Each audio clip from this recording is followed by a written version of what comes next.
ఏ రాజకీయ పార్టీ అయితే, ఏ వ్యక్తి అయితే సంపద సృష్టిస్తాడో అలాంటి వ్యక్తి సంక్షేమ కార్యక్రమాలు ఇవ్వడానికి అర్హత ఉంటుంది. దానివల్ల మీ జీవితాలు బాగుపడతాయి. నేను ఆ రోజు సూపర్ 6 అన్నాను. చాలామంది అన్నారు ఇది సాధ్యం కాదన్నారు. ఎట్లా సాధ్యం కాదో చేసి చూపిస్తానని చెప్పి చేసి చూపించిన పార్టీ ఎన్డీఏ అని చెప్పి మీ అందరికీ విజ్ఞప్తి చేస్తున్నా. ఈ నెలలో ఒక ఉదాహరణ చెప్తున్నా. మొదటి తారీఖున పేదల సేవలో ఎన్టీఆర్ భరోసా 4,000, 6,000, 10,000, 15,000 రూపాయలు ఇస్తున్నామా లేదా అని మిమ్మల్ని అడుగుతున్నా. 6 గంటల మీ ఇంటి దగ్గరికి వస్తున్నారా లేదా అని మిమ్మల్ని అడుగుతున్నా. మంచి ప్రభుత్వం అయితే గట్టిగా చప్పట్లు కూడా చెప్పండి, బాగా చేశారని.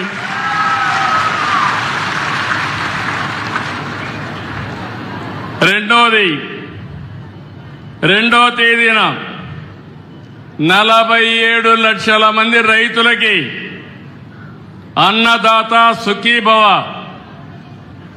20,000 ఇస్తాన్నాం.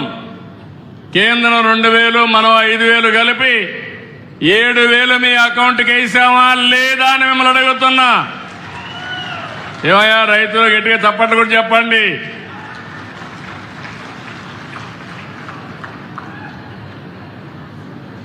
ఇదే కాదు, 7వ తారీఖున మరమగ్గాలకు 500 యూనిట్లు, చేనేత మగ్గాలకు 200 యూనిట్లు ఉచిత విద్యుత్ ఇచ్చాం. జీఎస్టీ రీఎంబర్స్ చేస్తున్నాం. నేతన్న భరోసా కింద ప్రతి నేతన్నకు 25,000 రూపాయలు తొందరలోనే ఇస్తామని చెప్పి కూడా నేను మీకు తెలియజేస్తున్నా.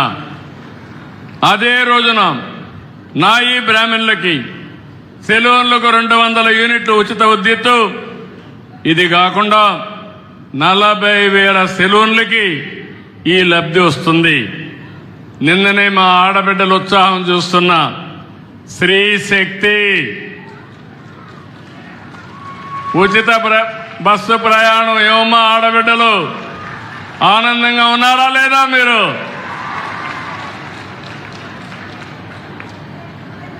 ఉచిత బస్సు అంటే ఎగతాళి చేశారు. ఈరోజు నేను ఒకటే ఆలోచించాను, డాక్రా సంఘాలు పెట్టింది నేనే, అవునా కాదా? మా ఆడబిడ్డలను పైకి తీసుకొస్తానని చెప్పింది మొట్టమొదటిసారిగా నేనే, అవునా కాదా? వంట చేయాలంటే కష్టమని, అవసరమైతే మగవాళ్ళు కూడా చేయగలుగుతారని మొట్టమొదటిసారిగా దీపం కార్యక్రమం మీద వంట గ్యాస్ ఇచ్చానా లేదా మీకు? ఈరోజు 3 సిలిండర్లు ఉచితంగా ఇస్తున్నామా లేదా? ఈరోజు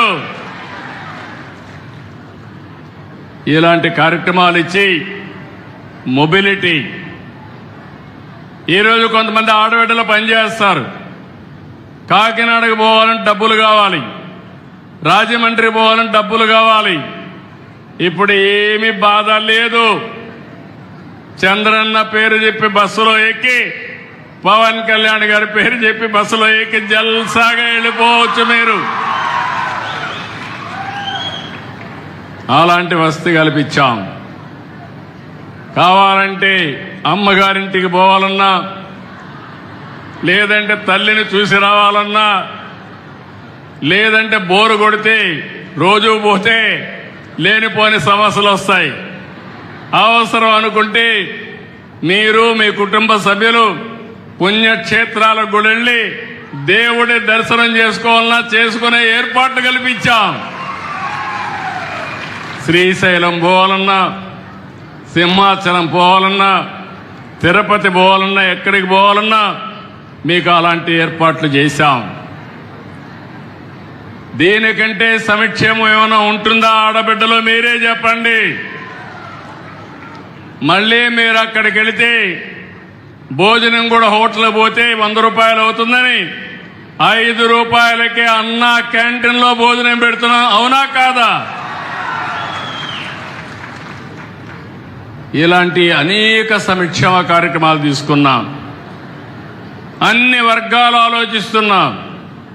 మొన్నే మత్స్యకారులకి 25,000 రూపాయలు మత్స్యకారుల భరోసా కింద వాళ్ళ అకౌంట్లో డబ్బులు వేసా. ఈరోజు సముద్రంలో ఉండే సీవీడ్ని మత్స్యకారు ఆడబిడ్డలు ఏ విధంగా ఉపయోగించుకోగలుగుతారని ఆలోచించి వాళ్ళ ఆదాయాన్ని పెంచడానికి ఆ కార్యక్రమాన్ని కూడా తీసుకున్నాం. ఇలాంటి అనేక కార్యక్రమాలు ఇప్పటికే మీరు ఒకసారి చూస్తే 1 కోటి మంది పైన ఆడబిడ్డలు ఉచిత ప్రయాణం చేశారు. నాకు ఎంతంటే మిమ్మల్ని చూస్తే చాలా ఆనందంగా ఉన్నారు. అన్ని ప్రోగ్రాముల కంటే విజిబుల్గా ఉచిత ప్రయాణం సూపర్ హిట్ అని మరొకసారి తెలియజేస్తున్నా. ఈ మధ్య కాలంలో మన వాళ్ళందరూ చెప్తున్నారు సూపర్ 6 సూపర్ హిట్, అవునా కాదా? అయితే గట్టి చెప్పండి, సూపర్ 6 సూపర్ 6. ఇలాంటివి చేసి ఇప్పుడే ఇక్కడ ఈ మీటింగ్లో చూశారు. నేను వచ్చింది స్వచ్ఛ ఆంధ్రప్రదేశ్ కార్యక్రమం. నా పేదవాళ్ల పైన నాకుండే అభిమానం, బంగారు కుటుంబాలుగా పేదవాళ్ళందరినీ ఏర్పాటు చేశాం. ఒక పక్క సంక్షేమాన్ని ఇస్తున్నాం, ఇంకో పక్క పెద్ద ఎత్తున అభివృద్ధి కార్యక్రమాలకు శ్రీకారం చుట్టాం. నిన్ననే మీరు ఒకసారి చూస్తే రతన్ టాటా ఇన్నోవేషన్ హబ్ కింద ఒక ఇంటికి ఒక పారిశ్రామికవేత్తం తయారు చేయాలని అందులో డాక్రా సంఘాల్లో మెప్మా సంఘాల్లో 1,00,000 మంది ఆంటర్‌ప్రెన్యూర్స్ గా తయారు చేయడానికి ఒక కార్యక్రమాన్ని తీసుకున్నాం. ఇంకో పక్క 10 లక్షల కోట్ల రూపాయలు విలువ చేసే ప్రాజెక్టులు ఇప్పటికే ఎంఓయూలు చేశాం. చాలా ప్రాజెక్టులు ప్రారంభించాం. నా ఉద్దేశం ఒకటి, ఎవరైతే ఈ రాష్ట్రంలో చదువుకున్న పిల్లలందరూ బాగా డబ్బులు సంపాదించే మార్గం చూపించాలన్న ఆలోచనతో 1 ఫ్యామిలీ 1 ఆంటర్‌ప్రెన్యూర్ అనే కార్యక్రమానికి కూడా శ్రీకారం చుట్టాను. ఇంకో పక్క పోలవరం మొన్నటి వరకు డయాఫామ్ వాల్ పోతే సర్వనాశనం చేసి మళ్లీ ఈరోజు గాడిన పెట్టి 2027లో జాతికి పోలవరాన్ని పూర్తి చేసి అంకితం చేసే బాధ్యత ఈ ఎన్డీఏ ప్రభుత్వానిది. అమరావతి ప్రాజెక్టును కూడా ఇదే మరిగా నాశనం చేసి మళ్లీ ఈరోజు అమరావతి ట్రాక్ లో పెట్టాం. తొందరలోనే దీన్ని కూడా ముందుకు తీసుకుపోతాం. అదే సమయంలో నేను ఆలోచించాను, ఈరోజు P3 ఉంది, పబ్లిక్ ప్రైవేట్ పార్ట్నర్షిప్. ఒక రోడ్డు వేయాలన్నా, ఒక ఎయిర్పోర్ట్ కట్టాలన్నా, ఒక పోర్ట్ కట్టాలన్నా ప్రైవేట్ వ్యక్తులు వస్తున్నారు. అవన్నీ డబ్బులు ఖర్చు పెట్టి పనులు చేసి అందులో నుంచి యూజర్ ఛార్జెస్ తీసుకుంటున్నారు. దీనివల్ల మనకు సంపద వచ్చింది. కానీ డబ్బులుండే వాళ్ళు బాగా సంపాదించారు, పేదవాళ్ళు రిలేటివ్గా ఇంకా కూడా ఆదాయం తగ్గిపోయే పరిస్థితి వచ్చింది. అందుకే ఈరోజు ఒక ప్రభుత్వం ఆలోచించేది, కేంద్రం కూడా నిన్నే ఒక కార్యక్రమం ఆలోచించారు.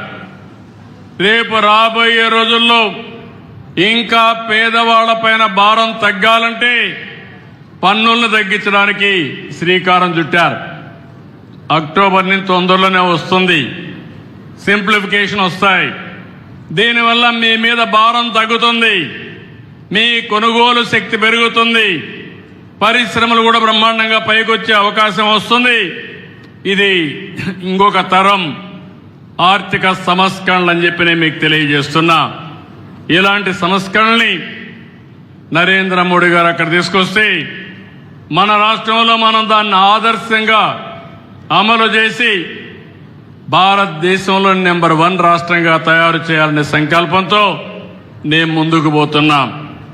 అయితే నేను ఒక్క విషయం ఇక్కడ మీరు గుర్తుపెట్టుకోవాలి, ఒక్కొక్క ఇటుక పేర్చుకుంటూ వస్తున్నాం, ఒక్కొక్క మెట్టు ఎక్కుతున్నాం, విదేశాల నుంచి పెట్టుబడులు తీసుకొస్తున్నాం, కేంద్రం నుంచి నిధులు సాధిస్తున్నాం. ఈరోజు మీరు చూస్తే విశాఖపట్నం విశాఖ ఉక్కు ఆంధ్రుల హక్కు అని పోరాడినటువంటి ప్రాజెక్టు మళ్ళా ప్రైవేటు పరం కాకుండా 12,000 కోట్ల రూపాయలు శాంక్షన్ చేపించి పనులు ప్రారంభించే పరిస్థితికి వచ్చాం. అదే సమయంలో విశాఖపట్నం రైల్వే జోన్ వచ్చే పరిస్థితి వచ్చింది.